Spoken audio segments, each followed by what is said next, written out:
There we go. Welcome everyone to the Co-Creators Convergence Thursday night Creator Convos. I'm Noel Marshall and I'm here with my beloved. Good evening, everyone. This is Bob, Amerika. We're so happy that you're here with us this evening.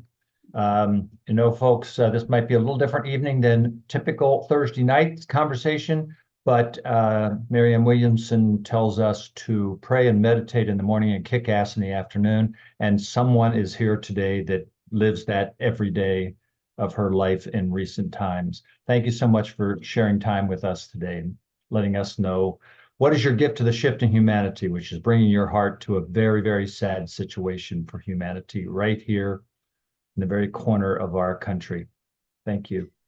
Thank you, Bob. And thank you. I want to welcome Amerika Garcia Grewal, and she will be talking to us about, she was born and raised in Eagle Pass, Texas, where there's so much activity that's going on, and trying to help humanity and make it a humane situation for folks. She has a wonderful presentation.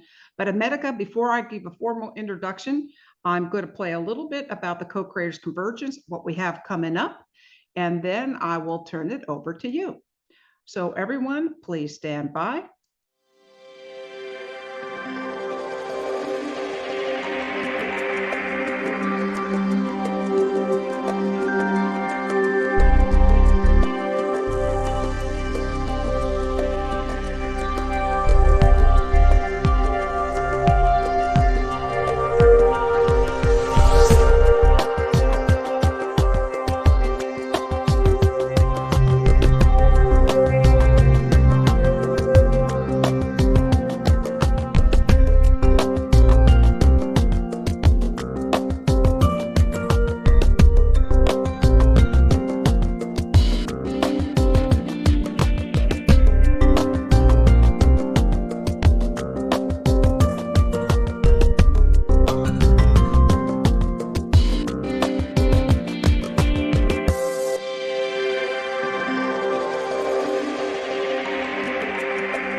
Welcome everyone to the Thursday night Creator Convo.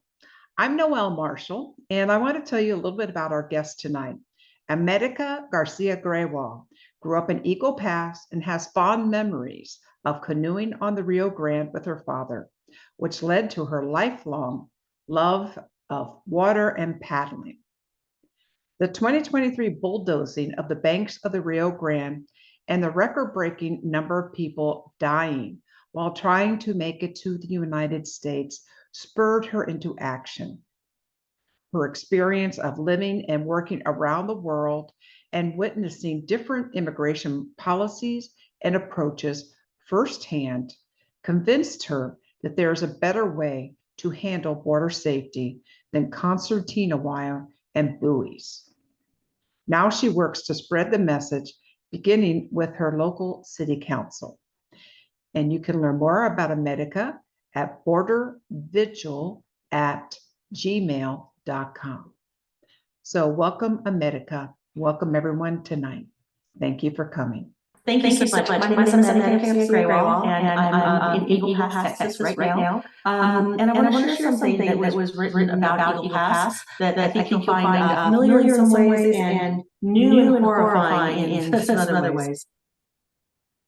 First, they stacked shipping containers on the Rio Grande banks, and I did not speak out because I was not a fisherman. Then they put concertina wire on the river, and I did not speak out because I was not a kayaker. Then they passed SB4, and I did not speak out because I came the right way. Then they took over Shelby Park, our public space, and I did not speak out because I didn't want to get political. Then they came for El Paso's Annunciation House and our clergy. Soon, there will be no one left to speak for me. So today we're going to be talking about what's going on in Eagle Pass And one of the things I'd like you to know is that it's not about immigration. It's about a lot of different things, but immigration is actually not what it's really about. So I'd like you to do two things before we get started. The first thing is I'd like you to sit down and think about the things that you experience. What is happening that you have seen with your own eyes, you've heard about with your own ears, you've experienced, for example, smells in the air or tastes from your water or things like that. What are some of the very real issues that you've experienced in your own place, wherever you are, your home, places that you travel to, things like that? So take that and fix that in your mind, or better yet, write it down on a piece of paper. Okay? And I'm going to think about something right now. Eagle Pass does not have choir in its high school. So we are a Division VI high school. It is the largest kind of high school that you have in the entire state. And yet we do not have, for example, swimming, and we don't have choir in our schools. So we'll start with those right there. Oh, and what I'd like you to do right now is say out loud or write this down. I'm somebody. Okay, so you've written down two things. Yes. So number one, I'm somebody. Okay. I'm somebody. And number two is going to be an issue that you are experiencing where you are. Right. So first up, I'm going to go through alphabet soup. So I will be going through a couple different things, and you may hear me refer to something called CBP. CBP is Customs and Border Patrol. You may hear me reference something called CBP-1. That is a mobile phone application that is geo-fenced. You cannot use it unless you are within a certain number of miles of the Rio Grande River, and it's used to schedule asylum interviews daily. Now, this goes from Brownsville to San Diego. In my hometown of Eagle Pass, we have 60 asylum interviews every day. It's 30 in the morning and 30 in the afternoon. You hear me say DHS, that's Department of Homeland Security. DPS is the Department of Public Safety. We currently have Department of Public Safety troopers from Texas and from Florida here in Eagle Pass. You may also hear me say something about credible fear. That is an interview that everybody has to pass or fail, depending on your perspective, in order to even be considered for asylum. If you come in and say, I'm just looking for a job, then they will just turn you right around and send you back. So anybody who's in the country waiting for an appointment with a judge has gone through and passed through a credible fear interview. So I'm ready to go for the next slide. So in the past, I've given this presentation at churches, and I give it with my father, Mike Garcia, who's actually having breakfast out there, or dinner with everybody there. And of course, my name is Amerika Garcia Grewal. I was an exchange student to Germany, and one of the reasons that I have the perspectives I do is because at a pretty young age, I saw there was a different way of doing things. I saw that it wasn't necessary to have your own vehicle. I heard about maternity leave leaves that were longer than 6 weeks. I also served as an international student advisor, and I saw the caliber of students and also what students went through in order to come to the United States. And I've been a consultant in Fiji since 2014. I came back in 2022, the night before my mom's surgery. So let me tell you a little bit about my hometown. My hometown is pretty small. And actually living in Johnson City was pretty amazing because it's a pretty good size. My hometown in the last census was 28.5 thousand people. We're 150 miles southwest of San Antonio. It is a very poor community. The per capita income in this community is $17,000 a year. So having a job, a good job with benefits, means a lot here. Maverick County is significantly larger than just Eagle Pass. So we're coming in at about 68,000 people. We have 2 international bridges that go into Mexico. In 2023, we saw about 8 million people who crossed the bridges. This is a combination of cargo, pedestrians, and vehicular traffic. We also had an international railroad bridge.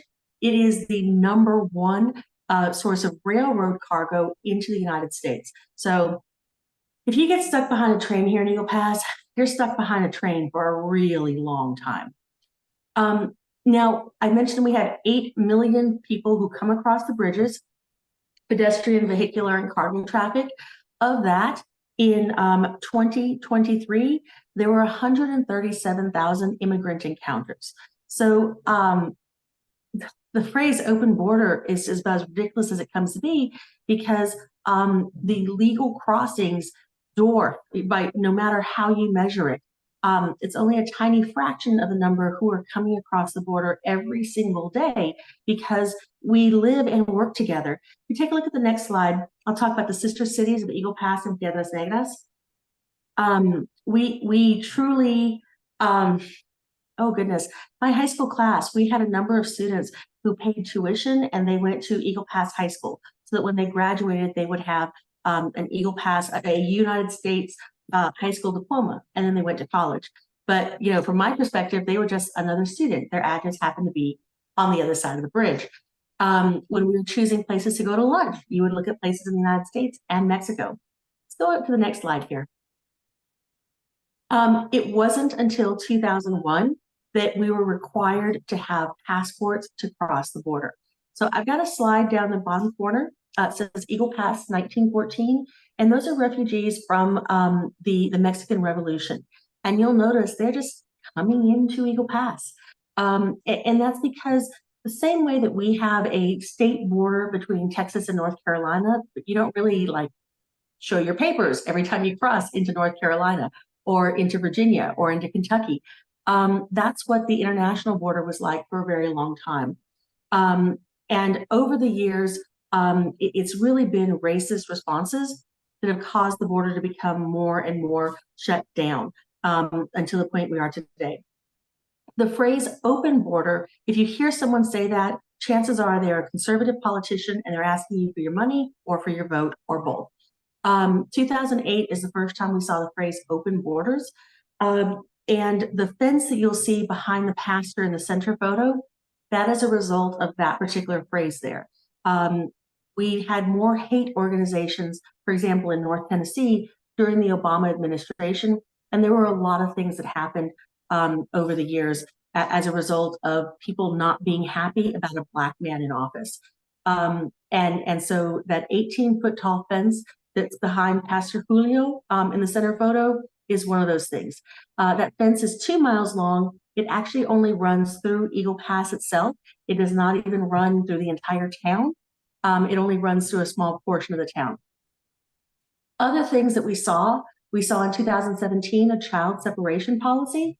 I'm really hoping that every single person on this call here today, right now, wrote to their congressman, stood up, protested, because that was horrific. That was absolutely horrible. What we also saw was an attempted expansion of the border wall. We saw something called Remain in Mexico protocols. We saw expedited removal, which continues to this day under the Biden administration. We saw refugee caps being dropped, and the so-called border bill would include those caps being dropped even more. And we also saw active duty and National Guard deployed to the border. So these are all things that have happened since 1914 going up to the present day. So now I'd like to talk to you about what's happening in Eagle Pass right now, actually in all of Texas. Starting on March 6, 2021, Governor Abbott he signed 8 bills into law, and he authorized the first billions with a B, the first billions to be spent on quote unquote closing the border. It was $10.5 billion as of the date of this presentation. Since then, I believe another $1.5 billion has been authorized. Not only that, there are 15 states that are supporting Operation Lone Star, and they include our dear state of Tennessee. It includes Virginia. Thankfully, it does not include Kentucky at this point in time. So it's not all of your neighbors, it's just, you know, most of your neighbors. There's over 90 miles of concertina wire. Concertina wire is also called razor wire. It's called concertina wire because it's packed in round bales. And when you get there, you just open it up. You can put it onto a pickup truck that has like a center post, and you've got them on there, and the pickup truck can go, and the concertina wire just strings out. So it can actually be deployed very, very quickly. And that stuff is evil. Like 3 people have died because of wounds suffered from the concertina wire. It is evil. I would like to see it declared just a crime against humanity because it's so awful. We also have thousands of containers we put on the Rio Grande, and we have only 1,000 feet of buoys. The buoys alone cost $1 million. The concertina wire has cost, I think, $100 million. And we also have millions and millions of dollars that are being spent just to transport people back and forth. One of the things that we saw going through 2023, 2021, 2022, and 2023 is that people were being charged with criminal trespass on private property. And then that became criminal trespass on public property. In late 2023, that was codified.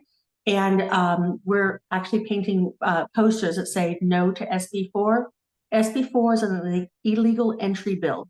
Before, if a rancher had said, you can't cross on my property, you could take the permit, the affidavit from that rancher, and you could charge that person with criminal trespass. Now the governor has said that every part of Texas that you enter through, if it is not an official port of entry, you can be charged with criminal trespass. It also states that any police officer anywhere can stop any person and demand to show proof that they entered the country legally. So myself, color of my skin, if you can see my sunburns, I could be asked to show that I'm in the country legally. And, I don't carry around my diplomas. I don't have a single piece of ID on me. I have no way of proving that I am a US citizen. Not only that, I could be stopped, and there doesn't have to be any reason for being stopped. So you can be stopped for any reason. The burden of proof is on you to show that you're in the country legally, and then Texas courts can deport you.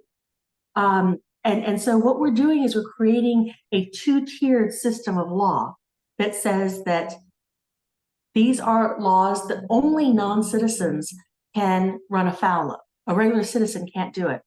But we had a two-tiered system of law before. It was called Jim Crow, and it took us a lot of effort to get rid of. One of the things you probably heard a lot about was busing and flying migrants to blue cities. I mentioned December 18th, we signed the laws additionally criminalize migrants. More than just the cost of the laws, there is a human cost to all of what's going on. And this next photo is actually a photo that I took. We were canoeing on the Rio Grande, there was a gap in the concertina wire that had been open for us. We could take our 26 canoes and kayaks out of the river. So the young man on the right-hand side had gotten ahead of the larger family group, and he had the little boy in the blue sweater on his shoulders. We got all the 26 canoes and kayaks up, National Guard went, and they put the concertina wire in place, and the father shows up.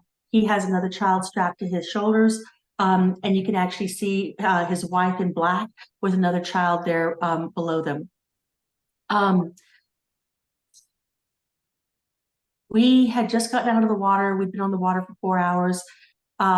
In talking to this family, we learned we had run into them earlier in the water. We stopped to talk to them near the buoys, and they told us they had been on the road for 3 months. That particular day, they had crossed the river prior to the sun going up. So about 6 in the morning. This photo was taken about 12:30 in the afternoon. And they had walked at this point about 4 miles through the water. It's very hard to walk along the banks because the banks are completely covered with concertina wire. And so you can see just how exhausted everybody is right there. The mother, when she realized her son was on the other side of the wire, she was very upset, and they just demanded their child be handed back to them in the water. This could have been the kiss of death for this family. Time and time again at the shelter, we have seen families who are missing a child because the children just don't have the same footing the parents do, and they fall down and they're swept away by the water.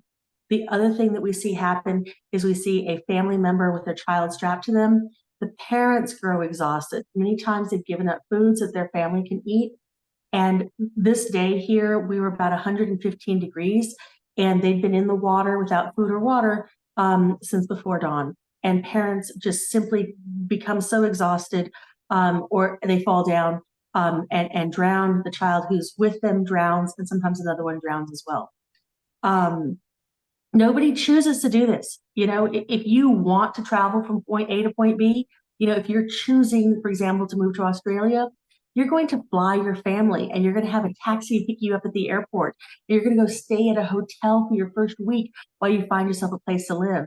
Nobody willingly sells everything that they have at a loss, walks for 3 months, and then faces 9 feet of concertina wire because they have a choice. The only people who are doing this are folks that are seeing this as their only option for survival. So the phrase I've heard many times is like, oh, well, the parents never should have done this to their children. Well, the parents did this because that was the only option that they saw as their way forward. So what we're seeing with Operation Lone Star and dropping our caps for asylum is that travel and waiting times are increasing, which increases the risks of extortion, of kidnapping, of assault. We're seeing significantly more deaths and injuries, especially from things like heat stroke, drownings. I mentioned cuts from the concertina wire. People become infected. We don't see them here, but we hear once they get to other places that cuts they sustained here on the river become infected later on, and they don't have health care. We have families who are separated. One family will go ashore at one spot. Other family members may have drifted down the river. They come ashore at a different spot. One is processed by the state of Texas. The other is processed by Customs and Border Patrol. It'd be very, very difficult for them to be reunited. This is criminalization of the most vulnerable of our human population. And there's a link on the screen. You're going to have to see that on your own. It has some graphic violence that was filmed by a Dutch TV crew. It's really horrible. And when I showed that to the public affairs officer, she kept saying, oh, they fell. So this absolute denial about this systemic violence that's being perpetrated. I consider this to be class warfare. It's legal extortion of those with the absolute least. It's not just migrants. We're seeing just an incredibly high rate of suicides with National Guard troops who are stationed here in Eagle Pass and all up and down the border, and also an incredibly high rate of suicides with Customs and Border Patrol. So this is really, really hurting people.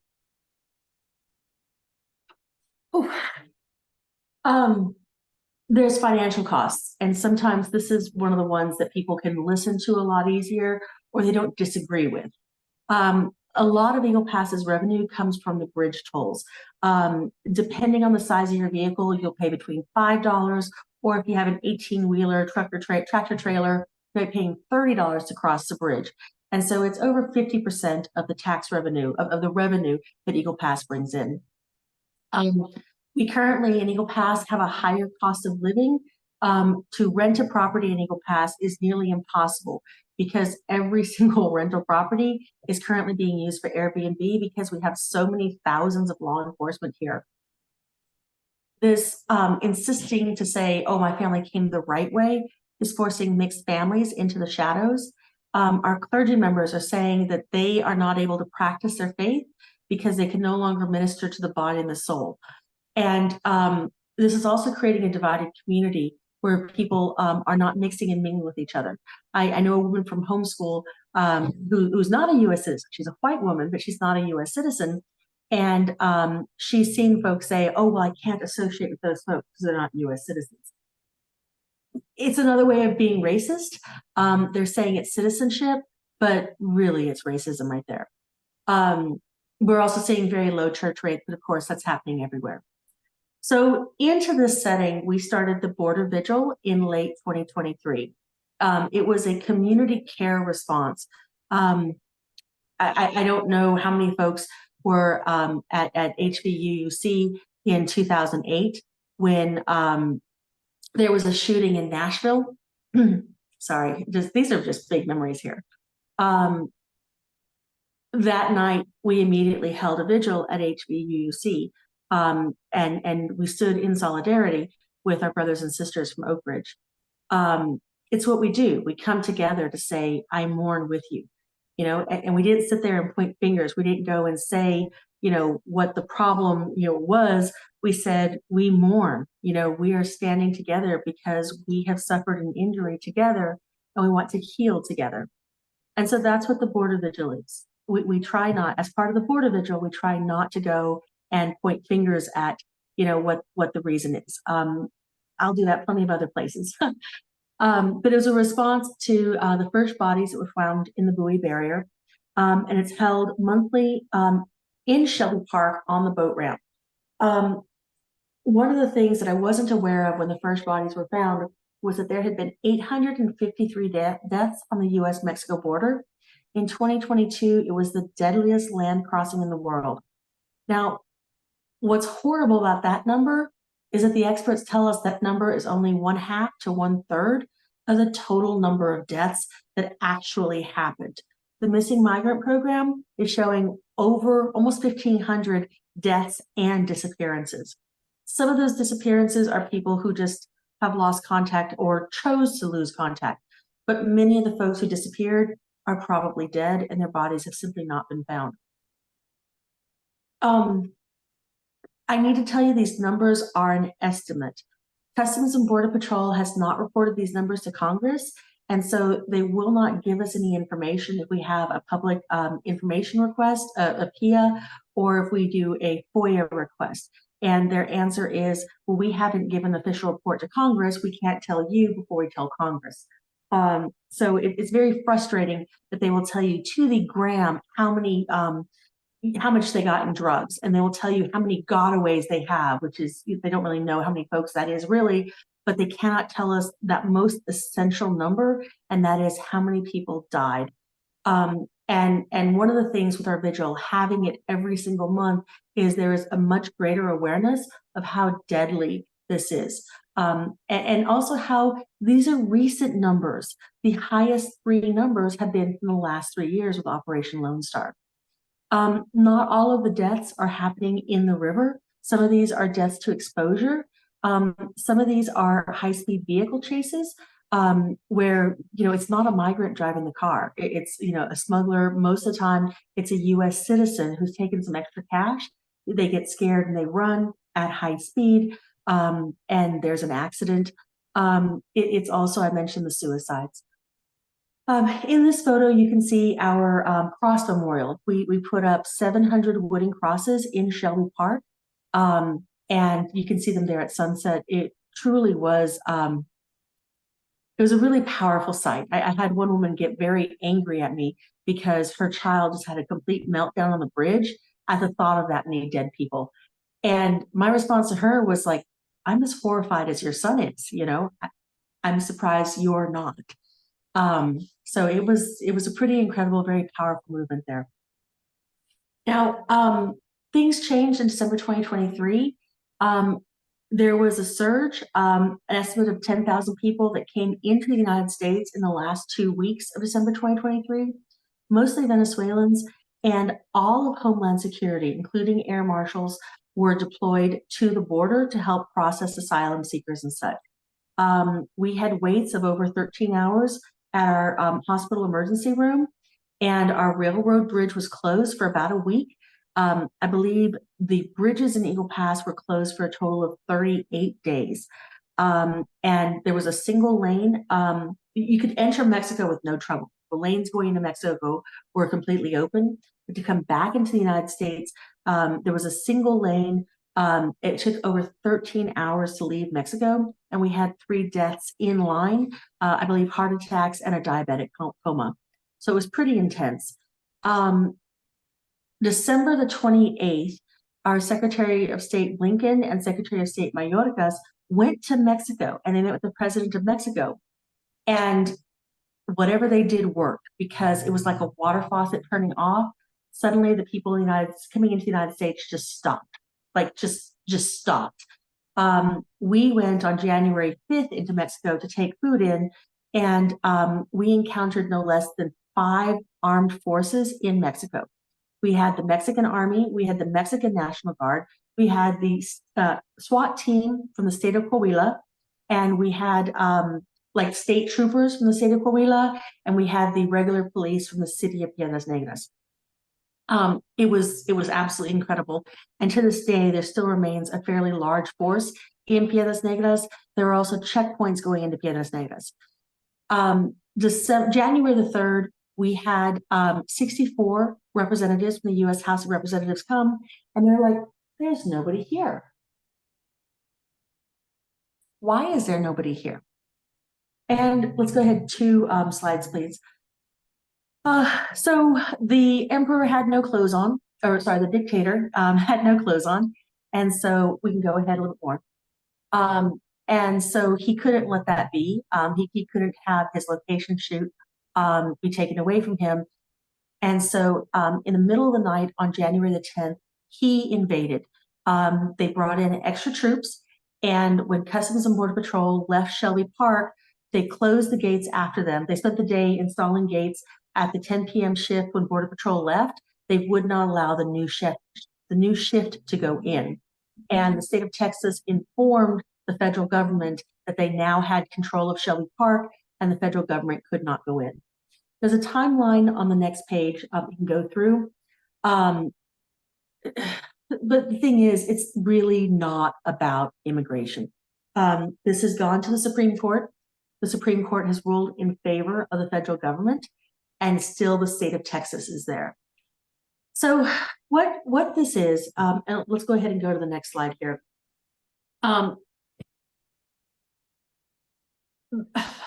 We have a border bill. I am not happy with the border bill. I'm happy that it has aid for Ukraine. I'm happy that we would have more people to process asylum seekers. I'm glad that we would have extra money in there to do DNA swabs and process those. So there are some things in the border bill that I'm happy with, but for the most part, I'm not happy with the bill because it significantly lowers the number of people who are able to seek asylum. And it also does not have that path to citizenship for people who are already here. But that's kind of a moot point because the bill died. 3 hours after Mitch McConnell announced it, Trump said, I don't want it, and the bill died. And that's because to our conservative politicians, the problem is more valuable than a solution. They don't want it fixed. They want to point fingers. They want a scapegoat. What this is really about is having a scapegoat, and it's also about asserting state power, taking things away from federal power. That's not just immigration. It's not just what's happening here on the border. That also has to do with things like the CDC and their mask mandates and closing businesses. This has to do with reproductive justice. This has to do with the electoral agreement. I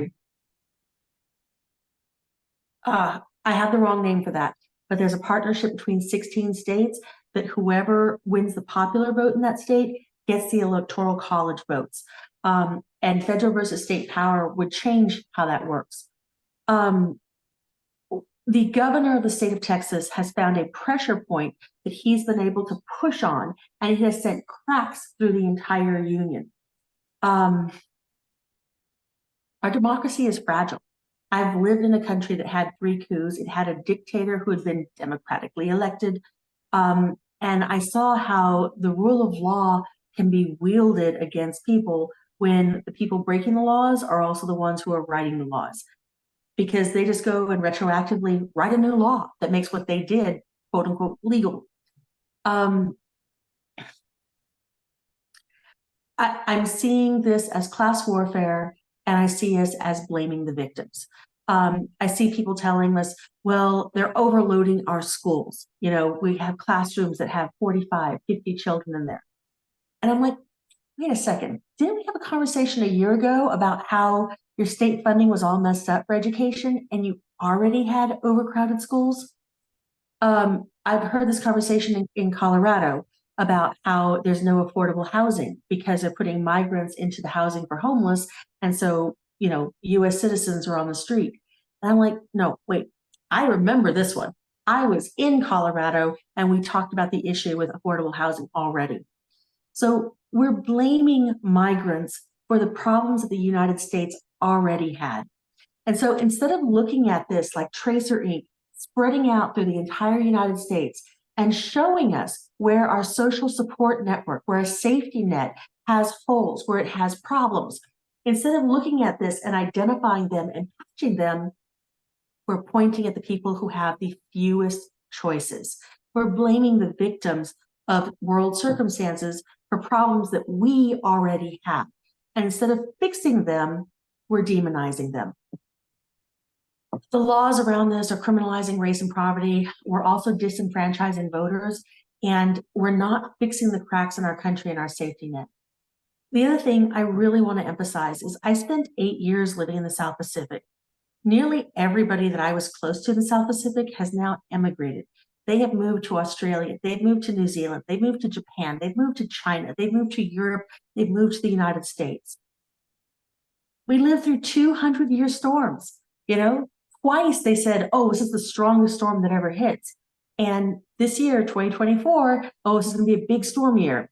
Yeah, I would get out of town till the getting's good. Well, what we're seeing right now is the first wave of what is going to be the largest movement of humanity our planet has ever seen. And I'm saying bigger than the ice ages because we have more people on the planet. So we need to take a look at the situation. We need to take up the United States and how we have help wanted signs everywhere. And let's pick up the workers that we need. We need to climate proof our country. We need to take a look at the skill mismatches and take time now to choose people who have the skills the United States needs. We've got to do it. So I'm going to ask you, what should you do? So I do have some ideas. They're on the next screen here.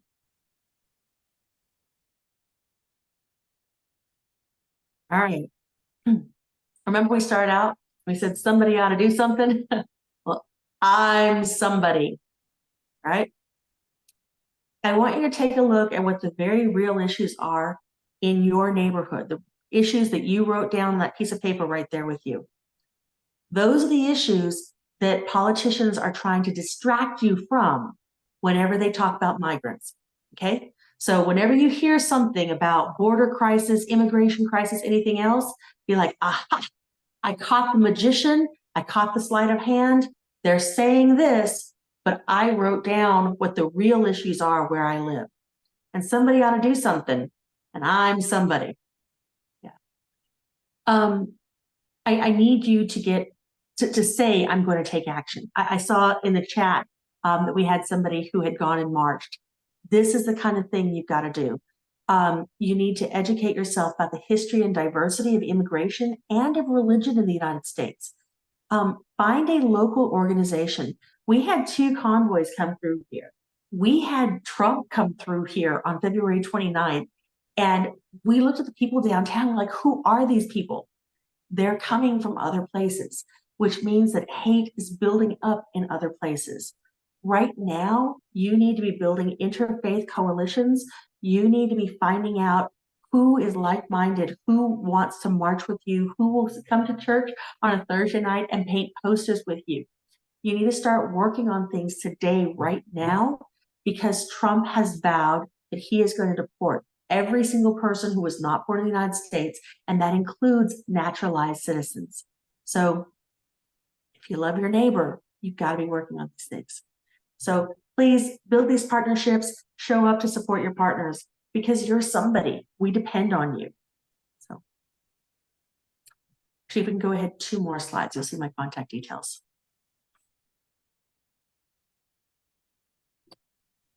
There we are. So there's all my contact details. I think I saw my personal email address in the chat. You're more than welcome to reach out to me. I do recommend the Border Vigil account because that's a shared account, so it's not just me reading the emails. But we have 15 minutes before the State of the Union. The chat just running past, so it's a little bit harder for me to catch what the questions were in the chat. But I'm happy to answer the questions you might have.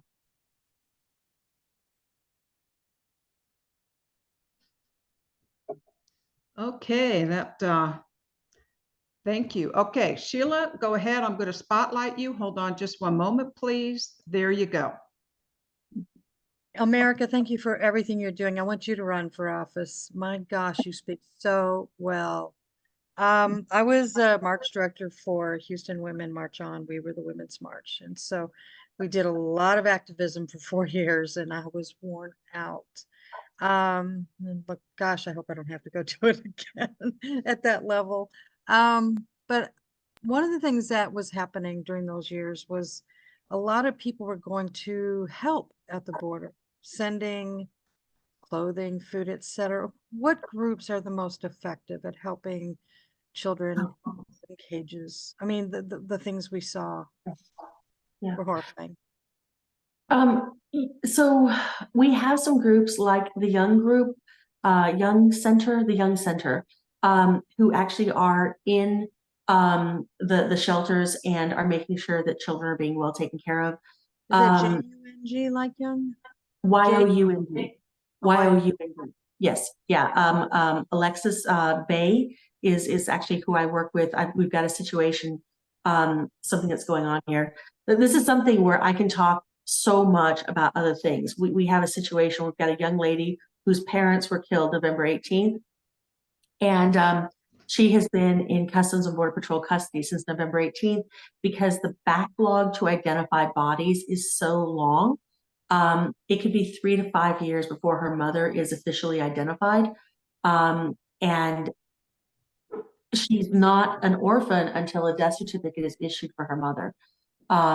And so we're trying to find a way to change the process, do something, but we don't have diplomatic relationships with Venezuela. So it's a horrible, horrible situation. So specifically for children, I would talk to Alexis Bay at the Young Center.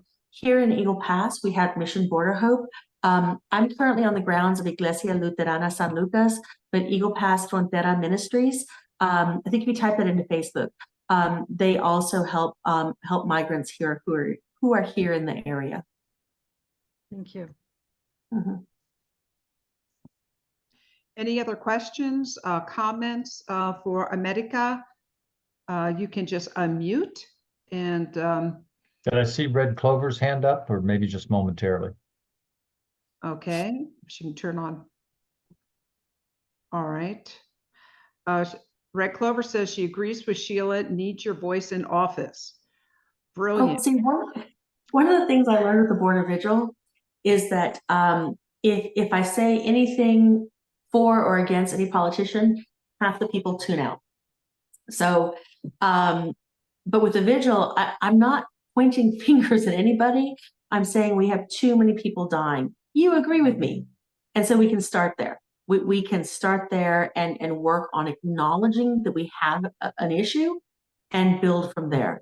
And I can talk to everybody about that. So, yeah, I'm going to stay here for at least a little while longer because I can talk to everybody. Once I start talking about, what we need to do, quite literally half the population just tunes out. Unfortunately, that happens about a lot of issues. I don't know if anyone else has a question, but Christy Michaels, you just unmuted. I can add you as a spotlight. There you go. I just have to acknowledge, my heart goes out to you when we heard about the whole thing of separating children. That was just horrendous. And I'm with a social justice group up in Marin, and we did a lot of educational presentations, and a group of we had some people that actually drove down to the border to try to see what they could do, they went to actually talk to, because apparently people were just dropped off at the bus station without anything. And so they would go and they would take a note and say, well, what do you need? You need diapers, you need this. And then they would go over to the dollar store or wherever and buy everything that they needed to be able to survive. So we helped with getting that. And it's just the exposure of the racism in America, it's always been there. But it's never been quite so emboldened, so free to express. And to me, I feel like the opposite is so true, to bring the voices of people that say, this is not okay with me. And I need to say something about it and take a stand for it and do what I can, what I'm guided to do. And so that's what we've done with a lot of our social justice Yay.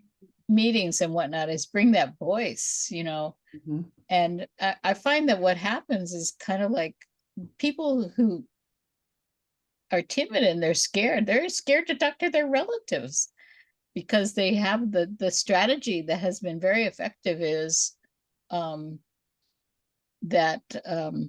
you just bully people.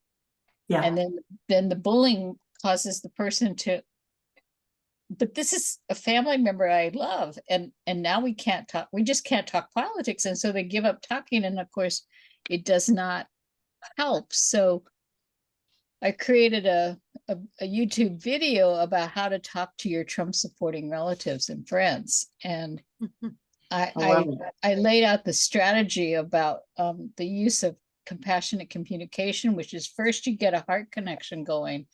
Get them remembering that you love them and they love you. So we get this love thing going. And I loved your approach too. I love that idea, because we can be unified about all these people dying is not good. And so, you know, you can start with points that people can unify around. Nobody likes all these people dying. And it is horrendous, because especially children and, you know, the innocent, you know, people who are just struggling to survive. Yes. Right. Can you put a link for your compassionate communication in the link? And there's a few others that want to jump in here. Sure, absolutely. Thank you. Yeah. Thank you.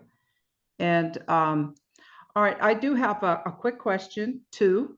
One is, what did Trump see when he was down there? And number two, who are the drug smugglers? We are saying that all, you know, these people have children strapped to them that have walked, you know, from Venezuela and whatever. I don't think they're carrying a stash of cocaine or whatever it is.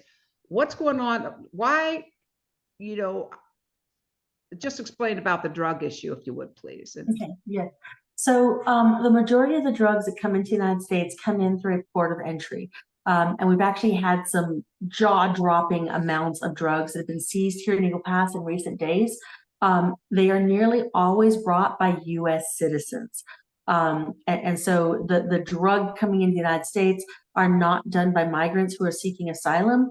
They are done by folks who have nefarious plans. Most of the asylum seekers are they are actively searching out somebody in uniform so they can turn themselves in. They're calling asilo, and they're reaching out to the folks in uniform. They make a beeline for them. And many of them don't know the difference between the Texas troopers and the Texas National Guard versus Customs and Border Patrol. The people who are hiding from you, those are the ones that I would worry about. Those are the ones who have, for example, criminal backgrounds, and they know that they are not going to make it through any kind of asylum screening. Those are the ones who may have done something in their home country and are making their way here. And the thing is that we're stretched so thin that there's so many miles. In Texas, it's 1,250 miles that it's hard to do anything there. I want to point out that the Biden administration has asked numerous times for additional funding for Customs and Border Patrol, for money for DNA screening, money for more asylum screeners, money for more immigration judges. So it's not a case of them saying, I don't want to, it's a case of them not being able to. So that's the first thing. The asylum seekers, one of the things I heard was that look at all the trash they are leaving. What a lot of people don't realize is that they are required to leave everything. When you walk into Mission Border Hope, just immediately to the right as you walk in, there is a kneeler and there is a stack of Bibles in Spanish and rosaries and holy water. And it's just, I'm sorry, it's just amazing to me how many people make a beeline for that, because theirs was taken from them. And these are people of faith who are making the journey. And so the trash that they're leaving are actually their belongings that they brought with them for so many miles, and they have been ordered to discard them before they can enter into the vehicles that Border Patrol and Department of Public Safety take them away in. So yeah, when I've been in the river canoeing and kayaking, I've seen things like baby bottles. I've seen backpack with toothbrush there on the side, and it's like a transformer style toothbrush and thing. I'm like, yeah, that's not this guy's toothbrush. That's his kid's toothbrush, you know. So yeah, there's some very different groups of people who are coming in, and the people that we see right here in Eagle Pass under the bridge, those are asylum seekers. And the stats have shown for years, for generations now, that asylum seekers who present themselves legally commit crimes at a much, much lower rate than the entire United States population.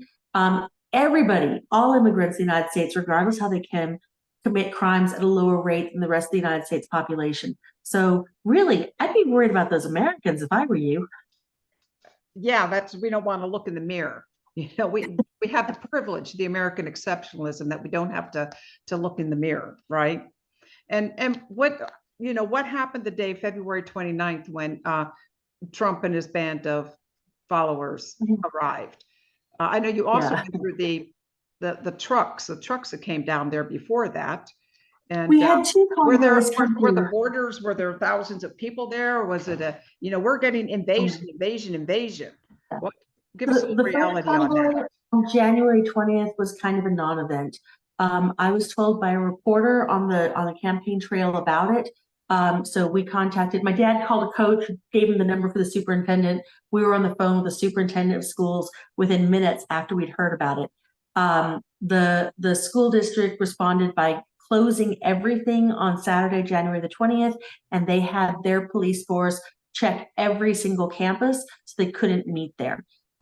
So the reporters that we're talking to said that they'd canceled the meeting place and there didn't appear to be any meeting place. This is the first one on January the 20th. This is the one that the Tennessee sniper was arrested at. The federal government had, I think, 3 people total who were arrested, but one was arrested, I think like January 17th or so. It was right before the convoy. And he had the knowledge, the means, the motive, and the opportunity. Well, the opportunity was taken from him, but he was intended to come down and to kill people. And thankfully, he was arrested just before he came down. The second convoy was much larger. That came through on February the 3rd and 4th. And that coincided with the governor of the state of Texas coming down, along with 14 other governors. That was a madhouse. We had a press conference on Friday where we basically said, go home, we don't need you here. On Saturday, we had an event we called Meet the Locals. And it was, first we were told we were going to have to basically limit access to 50 people. And then it was scrapped entirely because the police chief said that he did not feel like he could guarantee the safety of any of the attendees. So that was on Saturday. On Sunday, we ended up having a press conference at a local park, and then we had a prayer walk. We'd intended to have a prayer service at Shelley Park. We ended up having a prayer walk from San Juan Plaza down to Shelley Park. That morning we got together, I saw the heavy police presence. And so when we talked about the safety and security, I said, I feel like we'll be safe enough to do it. 2 days later, I was going to a city council meeting and I learned about the 8 arrests, the weapons charges, the amount of ammunition that was and everything else. And I was like, I don't think we should have had that walk on Sunday. But of course, by then we had done it and we were safe. But it's definitely a case of knowing now what I didn't know then. I realized how dangerous it was.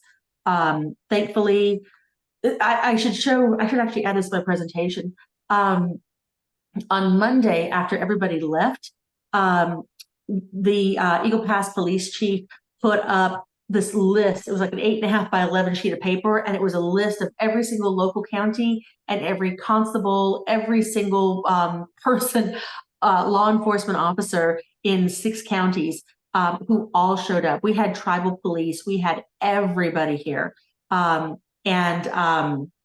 Yeah, I was very thankful for the heavy law enforcement presence the day that the governor came to town. But what we've seen happen with Trump and with Abbott and the 64 representatives and the 14 governors and Tim Scott and Lindsey Graham is that they fly in, they don't even drive in, so they don't get to see our highways. They fly in, they go, they look around, they do a helicopter tour over the river, or they do a water tour on the water, and they leave. I mean, they're gone usually within an hour, 2 hours at the most. And so one of the things that I've been doing is every time someone says, I want to come to Eagle Pass, I want to take a look, I'm like, don't you dare treat us the way the governor did. If you're coming to Eagle Pass, I need to have some kind of like exchange of knowledge or, benefit of some sort. And so we had a community organization come through at the end of February. And they're like, look, we're barely making it. We're paying for this out of our pockets. We got nothing. They did a workshop for us. They did an excellent workshop for us.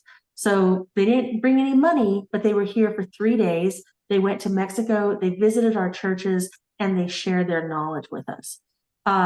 We've had other folks that come and they're like, we don't have time to do all these things, but we want to give a donation. What is it that you need? And I'm like, we need children's socks. We need underwear. Those kind of things are not usually donated. We have to buy them. If you could give that or give cash so we can buy them, that's what we need. And what we found is that most community groups are very, very happy to share their knowledge, share their contact, share their skills. It's just the politicians that show up and, do a couple of selfies. Oh, wait, show that rifle right there. And then the minute the picture comes out, they take off. So we do need to close because I know it's important for you to get on to the State of the Union address, although he's not in the chamber yet. So you brought up a good point. How can we donate? I know you have bordervigil@gmail.com. Is that also in Venmo or Cash App or something like that we can make a, how do we do that? It's not. Shame on you. Yes, I know. But we have Eagle Pass for Data Ministries, Iglesia Luterana San Lucas, and First United Methodist Church of Eagle Pass. Both of those churches receive aid for us, and they buy us pizza and let us do activities here and stuff like that.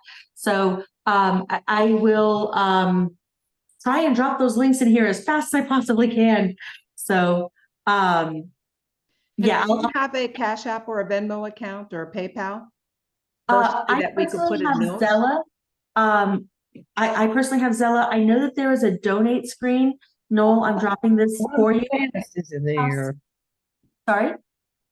I'm sorry, I didn't know I just saw Ron DeSantis in the. Don't get excited there, Gary. So they haven't even announced the president. They're just showing us. No, but I couldn't believe Ron DeSantis. Some of the people that are representatives of their corporate sponsors there around the chamber. Okay. They haven't even announced the president yet. Okay, so we do have your Zelle is amerikag@gmail.com.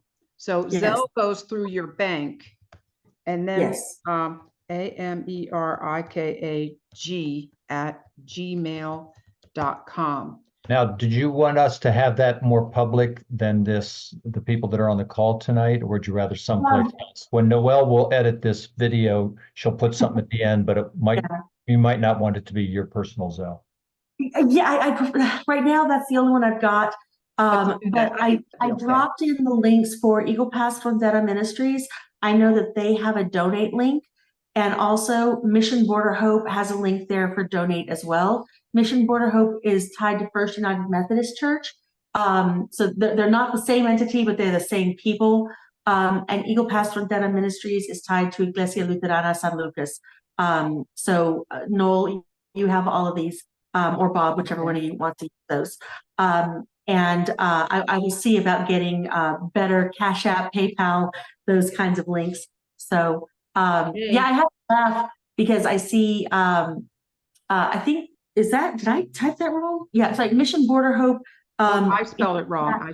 Yes. Yeah. Yeah, so on our press conferences, because the Midas Touch picked up some stuff that we did, we were also on CNN and everything else. And I just had to laugh at one of the comments. It's like, another Soros-funded liberal. And I'm like, I wish, oh my God, do I wish, you know? So we are leaving on Saturday morning at 3 a.m. and we're going to come back around midnight. And if I had the money, I would stay overnight. I would absolutely totally stay overnight. So I just have to laugh when we called, you know, keyboard warriors that aren't even from here. Because I'm just like, I went to elementary school and junior high and high school and the junior college. Like, how much more do you want me to be from here? You know, and then one day we'd actually been on the river and we drove like straight from the parking lot to a city council meeting. And there we got called keyboard warriors. And I'm like, my underwear is still wet, you know? Like, how does that happen if I'm living behind a keyboard? So, but Wow. You're going to Austin. Yes, Saturday. And, you know, in the future, we do have people in our group that are in Austin and some of these places that if you flew, you know, sent me a message and said, hey, Noel, we're coming to Houston. You got anybody that can put some of us up? We're going to Austin, you know? Yeah, there's Sheila. Sheila's there in Houston. And boy, she is, she's a firebrand. She is very active in so many social causes and leadership. Sheila, you want to go ahead and unmute? Well, and Sheila, I have a question. Do you know Dale's story by chance? Because he was just here on Monday. Dale's story. Dale, Okay. I don't know. No, I did not mean to put my hand up. Whoops. When you wave now, sometimes it automatically. Oh, puts that's it how on. it happened. Yeah. But yeah, if you need support in Houston, you need somewhere to stay overnight while you're protesting, come on by. Yeah. And I don't think you want to come to Tennessee because our governor's one of the ones that went down there. We're just voted the most undemocratic state in the union. Wow. Bottom, the absolute bottom. So it's more of a dictatorship here. And But there are rooms available. but we do have room. And actually we are, there is a woman who's running for the Senate against Marsha Blackburn. And she sent out a thing saying, hey, we got to cover this whole state. Anybody got rooms for my people to stay? So we said, yep, we sure do. Just let us know, you know. I love it. I love it. I love it. I love So it. these are all examples, so we can wrap up. These are all examples of what can I do? And Amerika, I really appreciate your, you know, clarification of getting in a car and driving or getting on a plane and coming down there to take a selfie is not of value. Organizing a group, coordinating with locals as to what that group can do is writing, commenting, objecting, using facts when conversations take place, wherever that might be in your local area, and standing up for those who do not have voice. And also, they are being, quote, shipped to every place in the country. So when they get off the airplane in Appleton, Wisconsin, our Catholic Worker House takes care of them from there when they have no way of knowing where they're even supposed to turn. And you can find out what groups in your area are available with a little work and see how you can support that directly or indirectly through your support of those organizations, churches, or whatever they might be. So thank you so much for sharing with us the front of what's going on, the tip of the spear. Thank you, Amerika. Thank you so much, everyone, for being here. And to our friends in Pakistan who are also facing so much hate and racism and isms. Isms are affecting this whole planet, and we got to send our light out. Final word to remember through it all is that the problem is more important than the solution, and then go help those that you can help in whatever ways you can. So we always like to close with just a couple words. May peace prevail on earth. Let's do it 2 more times. May peace prevail on earth. May May peace peace prevail on on earth. earth. Thank you, everyone. Thank you, Good night, Amerika. everyone. Love you all. Good night. Thank you. Bye.